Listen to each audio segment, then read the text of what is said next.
Two of the most iconic voices in golf are back to save the day and ready to entertain Kostis and McCord.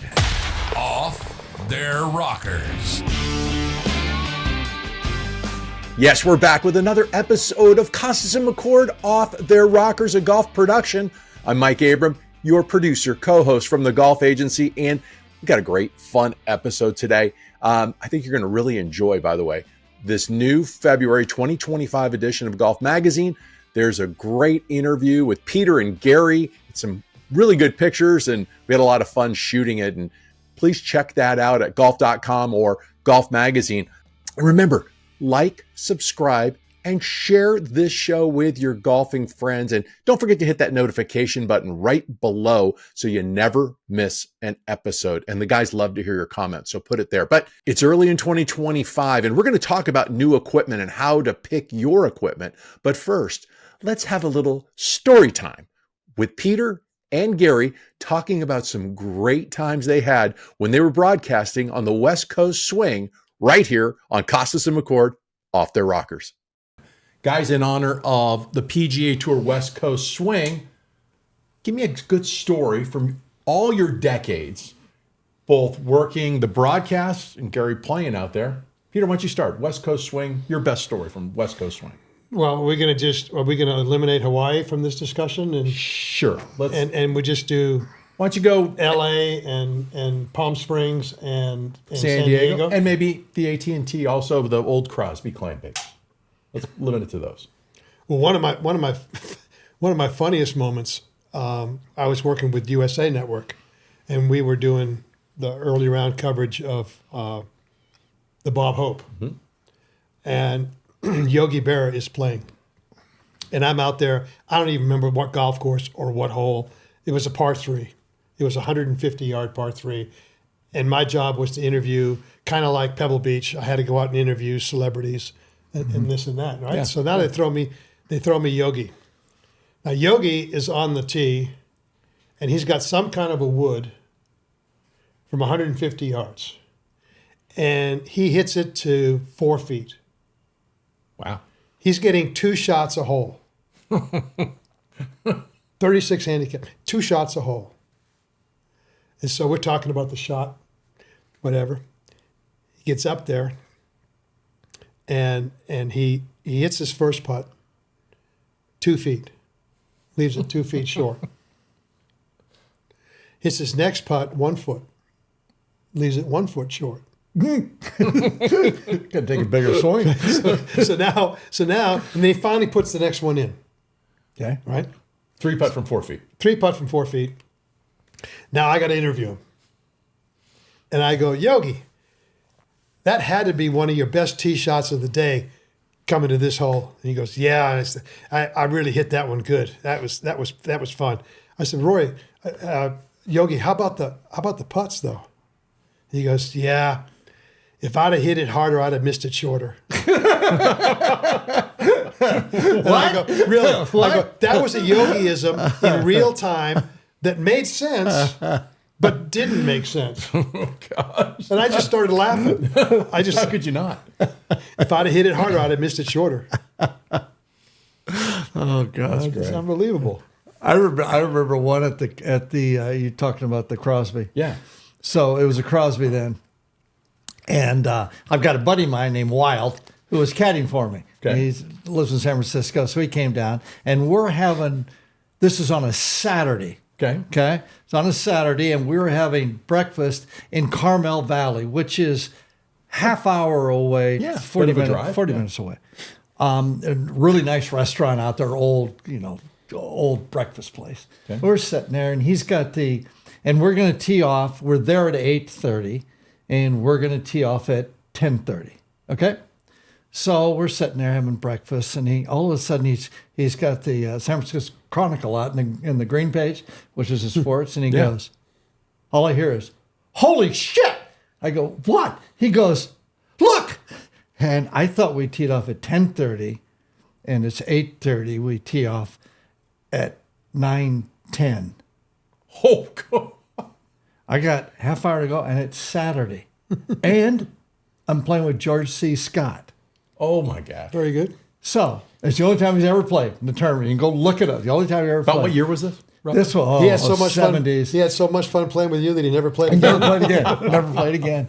You remember the year that he came and he went up in his boat and his boat crashed? Yeah. And that was it. Oh, boy. So anyway, I'm sitting there, I look at it and go, oh, get in the car. We run out, we get in the car. Now, this is a Saturday at the Crosby with all we're in the celebrity deal at Pebble. There's traffic. You know, when you come in Ocean up there and you go down to Carmel, Ocean Boulevard down, and we're going to take that gate there. Yep. It's backed up on Highway 1 up there on the top. Oh my God. And we got to tee off in 12 minutes. Okay? And I got George C. Scott waiting on the tee. This is not going to look good. Okay? And Where's the professional? Where are your clubs at this point? In the trunk. Oh, okay. So here we go. And I turned around a while and said, hang on. And I get down there and I go on the right-hand side on the dirt. And I start through Carmel. I'm going back road. We get down to you go through the gate and you go up and through, get on the dirt, go, and I'm going, and car, they're just stopped all the way to the gates. Now all of a sudden I get within probably a half a mile of where we got to go. Turn left there to go down by the What hole are you teeing off on? 13, first hole. First hole. Pebble. So, that little road that comes down that you go through the golf course there? Yeah. So I turn left there. There's 3 cops now. Ding, ding, ding, ding. Boom, trying to pull me over. So now I go down and I'm halfway down that ditch, going down that side road as we're going the back way there, trying to get to the first tee. We get out. I slammed on the brakes right below the stairs going up. And I slam on the brakes and I get in the bag. I got no golf shoes on, nothing. I grab my 3-wood, okay? And I said, you talk to the cops. Here come the cops. Stop. And I run up the stairs. I got my 3-wood. I got my, I don't know what kind of shoes. I got 1 ball, no glove, no nothing. And I'm on the tee. I'm on the get up there. And I remember putting that club down. And it was going like this. I could not get it behind the ball. And I went, okay, just aim it left, hit down on it, and squeeze it out there. And I hit it. Here come the cops come running up on the tee. And George, he looks at me and he goes, oh, I thought I had problems talking about the boat. I go, no, this is not what you think. And anyway, man. We talked it out, and I ran down and hit the next shot. I must have shot 100. I don't remember. I had got my golf shoes on the second hole. It was just a mess, absolute mess. But I do remember, a couple of girls. George C. We had speaking of Pebble, this is that time that you and Faraday and I, we were rained out. Mm-hmm. Keep going. Oh no, Baker Finch. It wasn't Faraday. Playing. We went out to play to fill time in the rain. Oh, and I went out there. The tour came out and told us we had to stop. Baker Finch and I, we went down there. We played. I told Frank, I said, we got an hour and a half to do nothing. I said, why don't we go out and show the people what it is playing in a 60-mile-an-hour wind? He goes, okay, that's a good idea. Yeah. So we get out there. The 7th hole is 131 yards. I had driver. Oh my! I hit driver to it. Good. Hit driver. We put the umbrella up. I had no and umbrella. Straight downhill. And I did it backwards just so it'd go. And it went like that. And the tour came out. Out and said, Slugger White. He goes, what are you doing? We got 500 people following us. They got nothing to do. And the tents are blown down. What are you doing? Get out of here. I said, we're on the air. He goes, I don't care you're on the air. Tell Frank the hell with him. Get out of here. This is an endangerment to everybody. So we got kicked off the golf course. Trying to do that. And the follow-up to that is it was 130 yards downhill. Right. And it was downwind, 60 miles an hour. I was trying to bank it off the rock over there in Carmel. You love banking them off the rock. You love banking them. God, we had some Peter, good times there. What do you think? What was your, gosh, you guys have some great stories from Riviera, LA Country Club, which got threatened recently by the Pacific Palisades fires and everything. What's your best, and that's typically the end of the West Coast swing. What's your best remembrance when you were when you were broadcasting from Riviera for the LA Open? Boy, there's a bunch of them, but with me, it's always we've got a flight reservation to go back to Scottsdale, to go back to Phoenix, and the tournament's going on and on and on, and it's raining, and I'm looking at my watch because I realize how much time I have or don't have to catch my flight, and that's my priority at that point. And we end up with a 6-man playoff. Remember that? In the rain. Yeah. Wow. And I'm going 6-man playoff. I'm no way I'm going to make my flight. Yeah. And phew, I don't even remember who it was. Was it Allenby? Yes. It was. He had a 3-wood in the last hole and 3-wood at 18. It was raining sideways, winds blowing. I mean, it's just horrendous weather. He hits a 3-wood to like this and makes the putt, and the tournament's over. And I made my flight. You always thanked Robert Allenby for that. Well, for more stories like these, just go to Kostis and McCord Off Their Rockers. We've got dozens of them.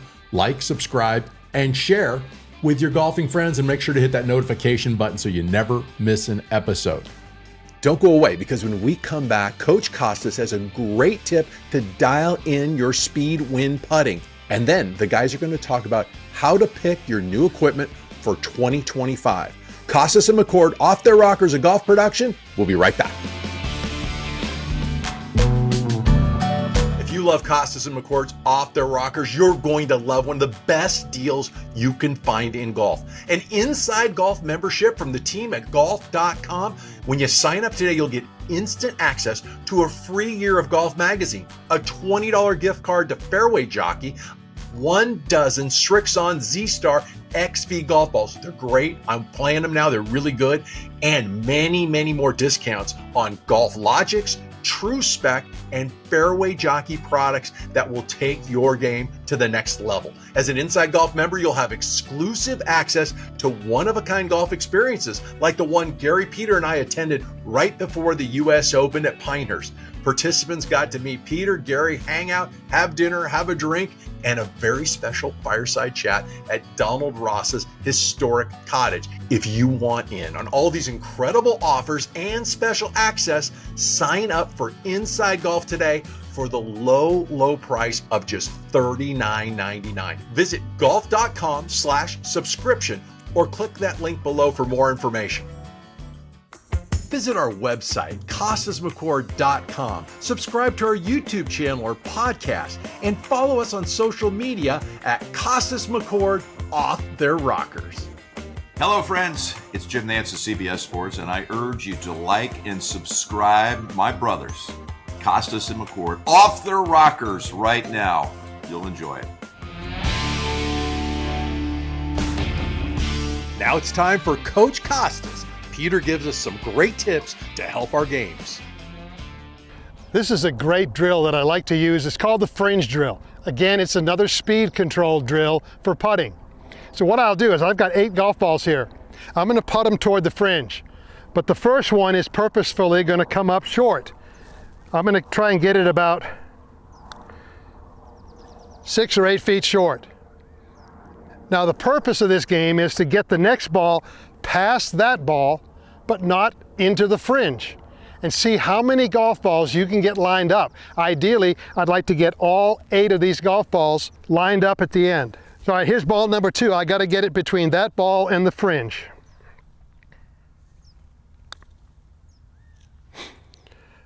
Okay, I did it. Now, ball number 3 goes beyond the second ball. And if I don't get it past, like that one, they got to start over. And your goal is to see if you can get 8 in a row. And your goal is also to make sure that you don't putt any into the fringe. So try and get all 8 golf balls lined up, each one a little bit farther than the next, without going in the fringe. This will be super important to help you develop better touch, better speed control with your putting. Remember, you can watch dozens of Peter's tips from other episodes by subscribing to Off Their Rockers. It's free. Kostis and McCord Off Their Rockers, a golf production, is back in a minute. Kostis and McCord Off Their Rockers, a golf production, is brought to you in partnership with Golf Magazine and Golf.com. Peter Kostis and Gary McCord give their one-of-a-kind perspective featuring no-filters takes, irreverent humor, and unparalleled understanding of the game. You can subscribe to Off Their Rockers for free on our YouTube channel or wherever you listen to podcasts. Kostis and McCord Off Their Rockers is made possible by the generous support of sponsors, including Foresight Sports, with the #1 launch monitor on the PGA Tour, the Quad Pro, and their amazing simulators. Kostis and McCord Off Their Rockers isn't just a copycat golf podcast. It breaks the mold, offering premium video and audio content that entertains, educates, and connects. With Peter and Gary's friends like Jim Nantz, David Faraday, and more, behind-the-scenes stories and instruction, making each episode an adventure for those who live and breathe golf. On Off Their Rockers, the future is bold, the banter is sharp, and the fairways are limitless. We hope you enjoy Kostis and McCord Off Their Rockers, a golf production. Now let's get back to Kostis and McCord Off Their Rockers with Peter and Gary. All right, Gary, it's January 2025. Obviously, it's time for New Year's resolutions. But on a more important note, it's what I call new equipment time. Yeah. It's all of the manufacturers, it's the beginning of the year, especially people who have been up north in the snow and whatever. They can't wait for a couple more months to come to get out, and they're perusing magazines. They're looking at YouTube. They're looking at manufacturers' websites on new equipment. Where do you stand on equipment these days? Boy, this is a point in my life where things are radically changing. Not, should I hit a 3-iron and maybe a little more lofted? I've got a whole new regime now, and it's much like, you've seen what Freddie Couples is doing. Yeah. Okay. So my swing speed is getting closer to 0 than it is 100. Okay. And now that reflects on my golf bag, and it reflects on the golf course that we play, which is firm and fast. I, at my speed, driver speed, have no spin anymore. None. I need to get this thing up in the air and spinning. So here's what I'm looking at. Honestly, I was looking through the magazine today with TaylorMade, and I go, okay, because I did it last week when I played in this tournament, okay, and it was awful results. I took my 4-iron out, threw it away, right? 4-iron goes like that, hits the green, it goes 40 yards over. So I got a 22-degree rescue. Put some spin on it, go in the air. And then I had a driver and a 17-degree 3-wood, 4-wood kind of combo, right? Because I need to get it in the air. And I took that out and put a 3-wood, a 5-wood. So I got driver, 3-wood, 5-wood, 4-iron that was a rescue. Trying to get up in the air. It just didn't work. So now I'm looking at now. Okay, ready? I'm looking at, basically just like Fred, the shortest club in my iron, or the longest club in my irons will be a 6-iron. Okay, and I might go to a 7, and then start getting rescues where the launch angle is up in the air with a little spin. So the whole combination of trying to figure out where to go from there. And by the way, where I found out with the rescue, I don't know how to attack a 6-iron rescue.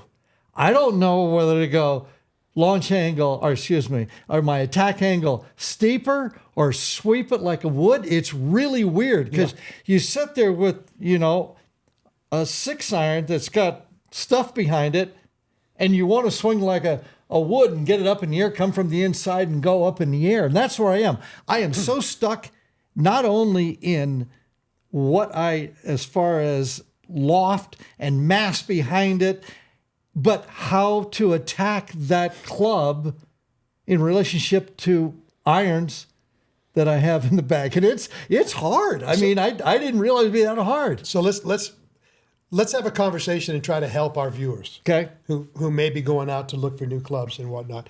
And you're 100% correct. You know, the manufacturers for years have been making lofts stronger and stronger and stronger, pursuing distance and whatnot. And all of that is good if you have enough club head speed to create spin to keep the ball in the air. Exactly. If you don't, you're screwed. You're screwed. Right. So now the LPGA, and I said this 100 years ago, the LPGA is the forerunner of what's going to happen to golfers. Because As we get older. As we get older, because they don't have the club head speed that the guys do. So they were the first ones to put in a bunch of hybrids, extra fairway woods, so on and so forth, because they realized early on that they needed launch angle to get distance. And now people's bags, as they get older, are going to change. The configuration is going to change. You're going to find more fairway woods, more hybrids, and fewer irons, in my opinion. Now, in order to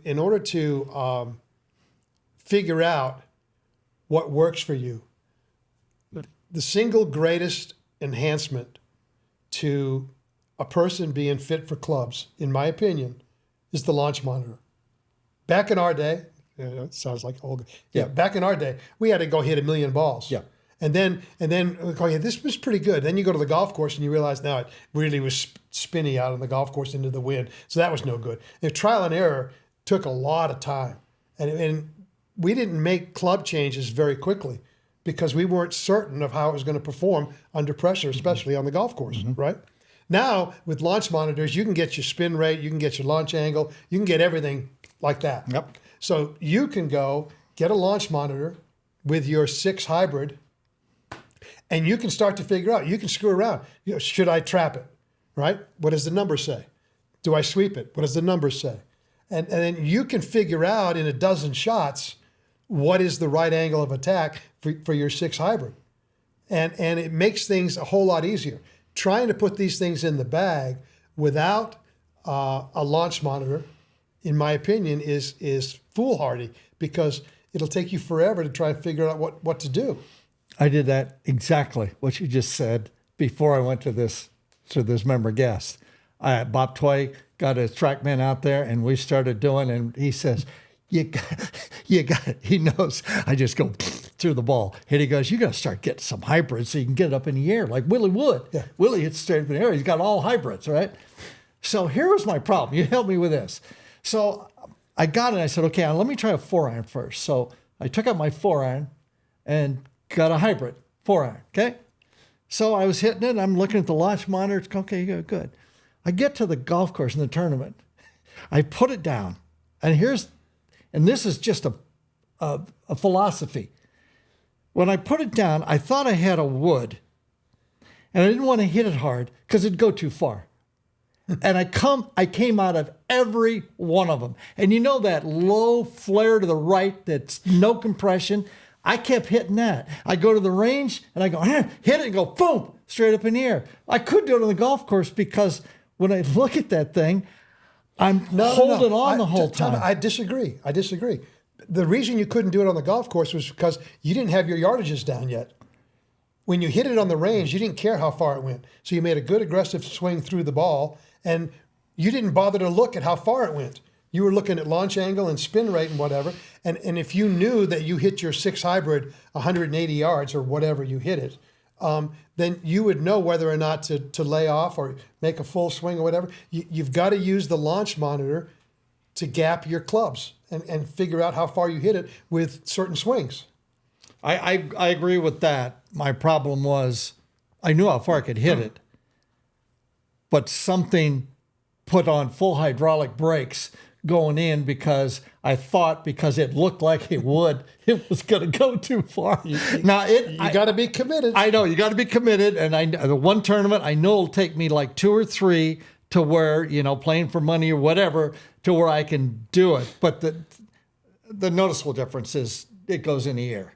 and you can actually feel like you can stop it if a pin's hiding over a bunker or something. My problem with the hybrids is they almost all have a left bias. Yes, they have a little flip to them. They have more hook in them than I like to see. Right? I'd rather have a club that wants to fade and I got to release it to make it draw, than a club that I got to hang on to not draw it too much. That's my problem with them. So lead on the toe. Just keep putting the lead on the toe. But anyway, it's an interesting. I've never had this transition. Usually, it's okay. Give me a 4-iron through and wedges and let's go play. Now it's okay. How low do I go? Where's my first hybrid? Is it 6-iron? It's probably going to be a 6-iron. It's going to be my first 6-5-4 rescue 5-wood. And driver, and the driver will have some loft because I can hit it off the deck.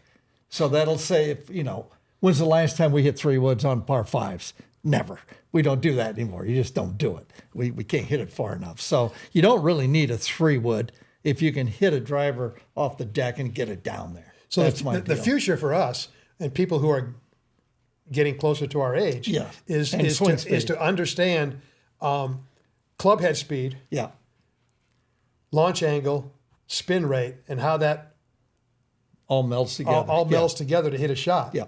And if you don't have X amount of club head speed, you shouldn't be trying to hit Y club. Yeah. Whatever that may be. Yeah. And so people then have a chance. To get a configuration in their bag that lets them hit. Different shots. Yeah. Right. Yeah. And what do you think about manufacturers? There's some manufacturers that to me seem like they come out with new drivers every 6 months. Mm-hmm. And there's other manufacturers that every 2 years. And there's other ones in between. What do you think is a good time frame for our viewers to switch out clubs? Well, I would say it's every year. First of all, the USGA has put such restraints on the face of the club and how much the rebound and the ball goes. Okay, so that's an X factor. You can't go any faster than that. So if these drivers come out and say, "Oh, you're going to hit it 20 yards farther," bullshit. That stopped a long time ago. Here's my concept about that. Okay, right? A driver cannot give you 20 more yards. No. If you happen to get a driver that you hit 20 yards farther, all that's telling you is the driver you're currently using is subtracting 20 yards from your potential. Yeah. Driver cannot give you more than what you can produce. Yeah. All it can do is subtract. Right. So it's now it's all it is adjustability in the driver and its launch angle. If you can, I'll tell you a story, and you know this story too. I went rogue and was going to design a driver. You remember this? Okay. Legendary stuff. So we got a hell of a team together within the manufacturing business that builds drivers for a living. And I got a bunch of investors, and we went in and we said, okay, we looked at 84 miles an hour, which was the average speed of 30 million golfers. How are we going to get that guy to hit the ball 10 yards farther? No rules. No rules. When you're building this thing, there are no rules specific to the USGA. We could care less. Okay? We built. Ladies and gentlemen, I have to interrupt. This is what happens when you sit in the grill room at Whisper Rock with a couple of vodka tonics and you come up with ideas. Now go ahead. A lot of rich guys, which are idiots. And so we took 6 months. We're looking schematics. We're looking at this stuff. The team was unbelievable. I can't even tell you the names of the people on the investors. And this driver came out, and the face was that thick. Now remember, there's no rules. Rules are 460 cc's. Okay, ours was 735. Okay, and it looked like a torpedo. The face was that big, and it torpedoed back like this. Now the problem was that at 84 miles an hour, you can't hit it hard enough to get it in the air, okay? Can't hit it hard enough. And you need spin to get the ball in the air. So we built this thing just for that. So we get it, and we're testing it, and it went shorter than the regular driver because we put all the mass underneath and put this thing was that It was that deep, okay, with a big face. And the thing went up in the air, but it spun so much it wouldn't. And if we had it any lower, the ball would fall out of the sky because 84 miles an hour. So literally in physics, you're stuck. Yeah. We did everything. We made that face. At that time, what was it called? Core, where it was 88.83. COR. Basically what that is the ball hits the club. Of restitution. Yes, the ball hits the face of the club like this, and 100% of the energy goes in the ball, but it can only come out at 83%. Okay? Yeah. So that was it. Now there's another way to test it, but it's the same thing. So ours, we got to 91 coefficients of restitution coming on. That's really a lot of help. But at 84 miles an hour, all it did was spin more like up like that. I'm looking and we all lost money. And by the way, when I call them again for another idea, the phone goes. The phone goes. It's not going to happen. And idiots call it again. Yeah, Jesus. Anyway, so that's, you get to a certain point at 84, go work on your short game because that's kind of what we're doing now. We're just working on our short game. And that's, my advice to people who are trying to lower their scores, have more fun, play better golf, especially as they get older, is to really work on your wedges. Yes. Work on your putter, and then try to find a driver that you can hit out there somewhere. And then everything else you can kind of mix and match and figure out what to do with. But you've got to have a set of wedges that the bounce on the wedges and all of that stuff is compatible with how you chip, how you pitch, how you hit half shots, and so on and so forth. Because even at lower club head speeds with your driver, you can still have adequate club head speed for your 56 degree or your 60 degree or whatever the case may be. So you got to favor the wedges and the putter. Just try to get a driver that you can get out there and get in the fairway someplace, and then go ahead and mix and match from there. But you got to do it with a launch monitor. Otherwise, it's a guessing game. Well, it takes longer. It takes so long. It's empirical knowledge. You won't be able to do it. Yeah, and the game gets harder as you get older. It really does. I mean, now you're figuring out how far my wedge is going to release, right? Okay, my wedge is going to release 30 feet now. You're playing with guys that are backing up and going, wait a minute, how do you get a ball close over the bunker, right? In theory, it takes X amount of club head speed to produce backspin with a 60-degree wedge. Mm-hmm. You're not anywhere near 100 miles an hour. No. You're in the 40, 50, 60 mile an hour range. Yeah. You should be able to swing a lob wedge if you got the correct one with the correct grooves and everything. You should be able to hit it hard enough to create enough spin to get the ball to stay on the green or stop on the green. If not, you're playing the wrong golf ball. Which gets back to another thing. There's new golf balls coming out at this time of the year, and everybody wants to pick a golf ball that they can hit the ball farther with. Yeah. But that ball doesn't stop with the wedge. Right. So, in my opinion, you've got to start with the putter, go back to chipping and pitching and lob wedges and half wedges and whatever. You got to get a golf ball that you can control from 100 yards and in, and then figure out a driver that maxes out that golf ball. Don't do it the other way around. Don't pick a golf ball that flies with limited spin and gets up in the air and then rolls out, because that's going to happen with your wedges. Okay, so what if we just do this? In that scenario that you just perfectly laid out, I'm going to get a ball that spins a lot, okay, for my wedges, and then I'm going to use chapstick on my driver to take the spin off it with the driver. That's a pretty good idea. Thank you. I got it now. That's perfect. Perfect. That's it. So there you go, folks. There's your tips from us. Don't take them to the bank, but try them out. I think it'll help you with your next bag of clubs. All right, for more of conversation between Gary and me, please like, subscribe, and tune in to us on YouTube. We have more coming down the road. Hit the click button. Thanks so much for watching the show. We hope you enjoyed it. Remember, like, subscribe, and share it with your golfing friends, and hit that notification button right below so you never miss an episode. And the guys love to hear your comments. Tell us what you're thinking of the show. Tell us what you're thinking about golf right now. and let us know what you'd like to see and hear in the future on Kostis and McCord Off Their Rockers. For Peter Kostis, Gary McCord, I'm Mike Abram. We'll be back with another show very soon, right here on Kostis and McCord Off Their Rockers. Thanks for watching.